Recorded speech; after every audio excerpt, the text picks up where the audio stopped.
जिस एक्ट्रेस के साथ है कैरी मिनाटी का अफेयर, नाम जानकर आपको यकीन नहीं होगा। कैटरीना या विकी कौशल कौन है दोनों में से सबसे ज्यादा अमीर, जानकर नहीं होगा विश्वास। अजय देवगन के थैंक गॉड के बायकॉट करने के पीछे अक्षय कुमार की है गहरी साजिश। विकी कौशल और कैटरीना कैफ शादी के बंधन में बंध गए हैं, लेकिन क्या आपने कभी ये सोचा है कि दोनों में से कौन ज्यादा अमीर है? विकी कौशल की दौलत है टोटल 22 करोड़ रुपए की संपत्ति, और वो एक फिल्म के लिए 3 से 4 करोड़ रुपए लेते हैं, क्योंकि अब वो काफी ज्यादा फेमस हो गए हैं, इसीलिए अच्छा खासा पैसा ब्रांड एडवर्टीजमेंट से भी कमाते हैं। अगर विकी कौशल की कार कलेक्शन की बात करें तो उनके पास रेंज रोवर और मर्सिडीज बेंच है, लेकिन आपको जानकर हैरानी होगी कि कैटरीना कैफ अपने पति से 10 गुना ज्यादा अमीर है। कैटरीना की टोटल 220 करोड़ रुपए की संपत्ति की मालकिन है। कैटरीना एक फिल्म के लिए 9 से 10 करोड़ रुपए लेती है, और साथ ही एडवर्टीजमेंट के लिए कैटरीना 5 करोड़ रुपए चार्ज करती है। कैटरीना मुंबई में रहती है, यहाँ उनका बांद्रा में 8 करोड़ रुपए का एक अपार्टमेंट है, और लोखंडवाला में 17 करोड़ रुपए का एक हाउस है। इतना ही नहीं, कैटरीना ने लंदन में भी एक बंगला खरीदा है जिसकी कीमत है 7 करोड़ रुपए। कैटरीना के कार कलेक्शन की बात करें तो वो कई महंगी और लग्जरी गाड़ियों की मालकिन है। उनके पास Range Rover, Mercedes Benz, Audi Q7 और ऑडी Q3 जैसी महंगी गाड़ियां हैं। कैरी मिनाटी ने टिकटॉक बनाने वालों को जमकर रोस्ट किया था, जिससे उनका करियर अलग लेवल पे पहुंच गया, और अब वो बॉलीवुड तक पहुंच गए हैं। अमिताभ बच्चन और अजय देवगन की मूवी रनवे में कैरी मिनाटी को भी रोल दिया गया। आज कैरी मिनाटी की सालाना इनकम कई कंपनियों के बड़े CEO से ज्यादा है। कैरी एक साल में लगभग 3 करोड़ रुपए कमाते हैं, मतलब हर महीने 25 लाख। कैरी मिनाटी की लव लाइफ की बात करें तो अभी तक कैरी ने अपनी गर्लफ्रेंड के बारे में कुछ ज्यादा खुलासा नहीं किया, लेकिन प्रीत रावत कैरी की एक्स गर्लफ्रेंड रह चुकी है। वे दोनों 2017 से डेटिंग कर रहे थे। साल 2019 में उनका ब्रेकअप हो गया। लोगों का कहना था कि प्रीत कैरी को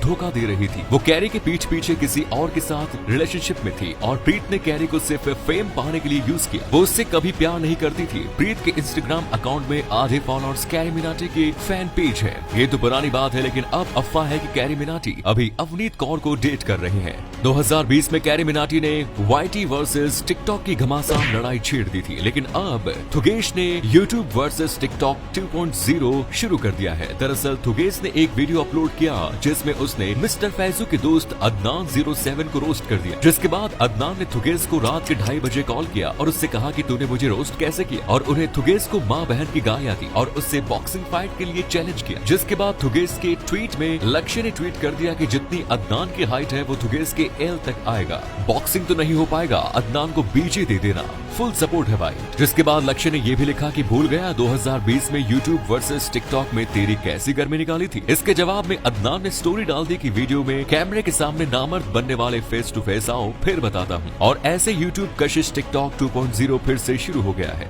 फिल्म थैंक गॉड के रिलीज होने से पहले ही फ्लॉप होती हुई नजर आ रही है। फिल्म के ट्रेलर रिलीज होने के बाद से ही इसका बायकॉट किया जा रहा है। इसके फ्लॉप होने की वजह है फिल्म में चित्रगुप्त वाला सीन। फिल्म की कहानी अयान कपूर यानी सिद्धार्थ मल्होत्रा के एक्सीडेंट से शुरू होती है। इसके बाद वो पहुंच जाता है यमलोक। वहां अयान चित्रगुप्त से मिलता है जो उसके साथ गेम ऑफ लाइफ खेलता है। इस गेम में अगर वो जीतता है तो उसे उसका जीवन वापस मिल जाएगा, वरना वो मारा जाएगा और उसे हमेशा के लिए यमलोक में ही रहना पड़ेगा। खेल शुरू होता है जिसमें एक एक करके उसके क्रोध, ईर्ष्या और वासना का टेस्ट लिया जाता है। ये देखना काफी दिलचस्प रहेगा कि वो इस गेम में जीतता है या हारता है। ट्रेलर में अजय चित्रगुप्त के किरदार में नजर आए, लेकिन फिल्म में चित्रगुप्त को मॉडर्न कपड़ों में दिखाया गया है जो अर्धनग्न महिलाओं से घिरे हुए नजर आ रहे हैं। अब भारत देश का एक बड़ा कायस्थ समाज फिल्म को क्यों देखना चाहेगा? और फिर हिंदू में देवी देवताओं के साथ किसी भी तरह का मजाक या उनका अपमान देश के लोगों को बर्दाश्त नहीं होता। ऐसे में फिल्म के फ्लॉप होने के चांसेस बहुत ज्यादा बढ़ गए हैं। इसी के साथ ट्रेलर में दिखाए गए चित्रगुप्त वाले सीन को फिल्म से हटाने की भी मांग की गई है। वहीं विश्वास सारंग ने कहा कि ये एक साजिश की ओर इशारा करता है। लोग फिल्म को हिट करवाने के लिए इस तरह की थीम रखते हैं जो कि विवादित हो। थैंक गॉड एक कॉमेडी ड्रामा फिल्म है जो इंसान और भगवान के बीच की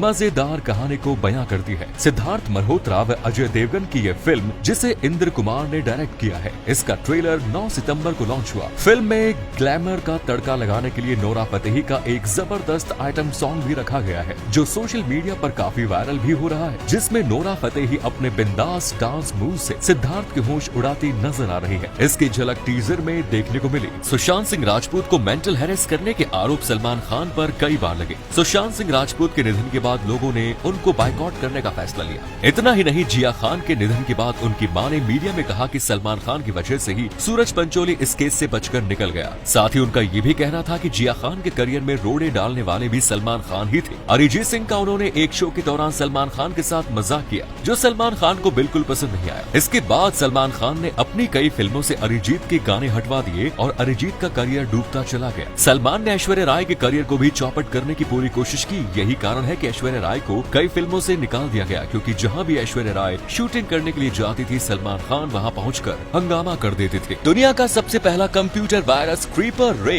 टॉमलिंसन नाम के एक कंप्यूटर प्रोग्रामर ने बनवाया था। ये कंप्यूटरों को नुकसान पहुंचाने के लिए नहीं बनवाया गया था, बल्कि जब भी कोई इस वायरस की चपेट में आता तो इसकी स्क्रीन पर एक मैसेज शो होता था, मैं क्रीपर हूँ, अगर आप पकड़ सकते हैं तो मुझे पकड़ ले। लेकिन ये सिर्फ मजे के लिए लिखा होता था। लेकिन अगर ऐसी वायरस की बात की जाए जिसने लोगों के डेटा को नुकसान पहुंचाया, तो हम ब्रेन को पहला वायरस कह सकते हैं। ये पहला वायरस पाकिस्तानी भाई बासित और अमजद फारूक अलवी ने बनाया था, जिसकी मदद से वे अपने मेडिकल सॉफ्टवेयर के पायरेसी को ट्रैक करना चाहते थे। आपने कई ऐसे कैमरे देखे होंगे जो आसानी से आपके पॉकेट में आ जाते होंगे, लेकिन ये कैमरा जो आप स्क्रीन पर देख रहे हो, ये दुनिया का सबसे बड़ा कैमरा है, जिसे सिर्फ ऑपरेट करने के लिए ही 15 लोगों की जरूरत पड़ती थी, जिसे साल 1990 में जॉर्ज ईस्टमैन नाम के शख्स ने बनवाया था। और ये कैमरा इतना बड़ा था कि इसे ट्रेन में रख के ले जाया जाता था। आसपास के 360 डिग्री व्यू कैप्चर करने के लिए सबसे अच्छा तरीका है ड्रोन से शॉट्स लेना। ड्रोन से 360 डिग्री शॉट्स लेना काफी इजी होता है, लेकिन गूगल के लिए ये ट्रेंड पुराना हो गया है। गूगल ने अपने इस काम को करने के लिए एक नायाब तरीका ढूंढ निकाला है, और वो है ये ऊंट, जिसका नाम राफिया है, जिसे गूगल ने 2014 में हायर किया। आपको बता दें कि गूगल ने इस काम के लिए एक हाईटेक कार्ड्स भी लगाए हैं, लेकिन सभी आइडियाज फेल साबित हुए।